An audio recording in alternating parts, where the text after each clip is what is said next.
Mi nombre es Lady Chavarriaga y les voy a enseñar cómo usar la referenciación relativa, la referenciación absoluta y la referenciación mixta. ¿Cuándo vamos a utilizar la referenciación relativa? La relativa la vamos a utilizar cuando deseamos arrastrar la fórmula, pero no es necesario que nos cambie ni la fila ni la columna. ¿Cuándo vamos a utilizar la referenciación absoluta? Cuando deseamos que nos cambie, que al arrastrar la fórmula no nos cambie ni la fila ni la columna, o sea que este valor nos quede fijo. ¿Y cuándo vamos a utilizar la referenciación mixta?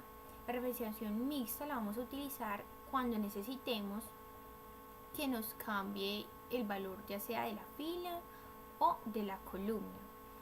Hay dos formas de hacer la referenciación de estas, ya sea con F4 o poniendo el símbolo de pesos antes de la fila o de la columna.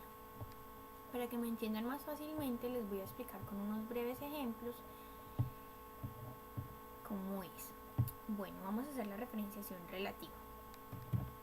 Aquí deseamos hacer la tabla de multiplicar de 3. Entonces vamos a multiplicar la casilla B3 por la casilla D3. ¿Estamos claros hasta ahí? Bueno, le damos Enter y podemos ver en la fórmula que se nos multiplicaron los valores de la casilla B3 y de la casilla D3. Al arrastrar la fórmula, vamos a ver qué pasa. Entonces vamos a ver que acá nos cambiaron, o sea, se nos modificó al arrastrarlo tanto la fila como la columna. Aquí podemos observar y veamos si pasó lo mismo en todas. Verificamos que esto es cierto, nos cambió tanto la fila como la columna. O sea, acá les explico la relativa. Ahora la referencia absoluta.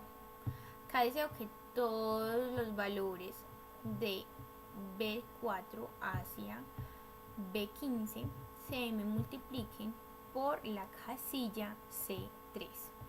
Entonces, ¿qué vamos a hacer?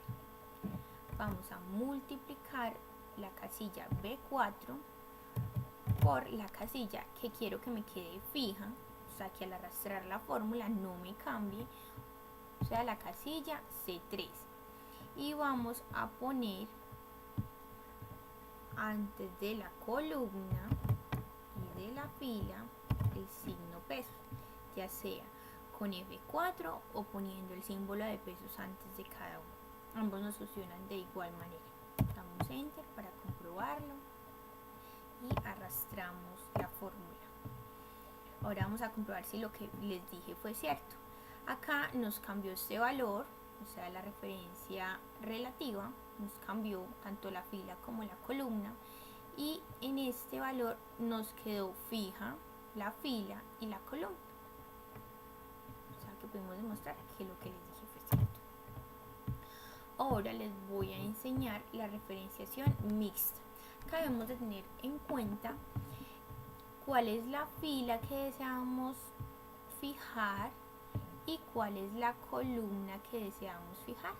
En este caso vamos a fijarla de la siguiente manera. Vamos a fijar vamos a fijar la columna, o sea que le vamos a poner a esa el símbolo de pesos y multiplicamos por C4 y de esta deseamos fijar la fila y a esta le pondremos el símbolo de pesos. Ahora arrastramos la fórmula para ver si lo que les dije fue cierto. Acá vemos que se puede comprobar y acá de igual manera vamos a ver. Pues acá podemos observar cualquiera de las filas que esta columna no nos cambió, o sea la columna B no nos cambió, y acá podemos ver que la fila no nos cambió, que sigue siendo la 4. Y pues eso es todo por hoy.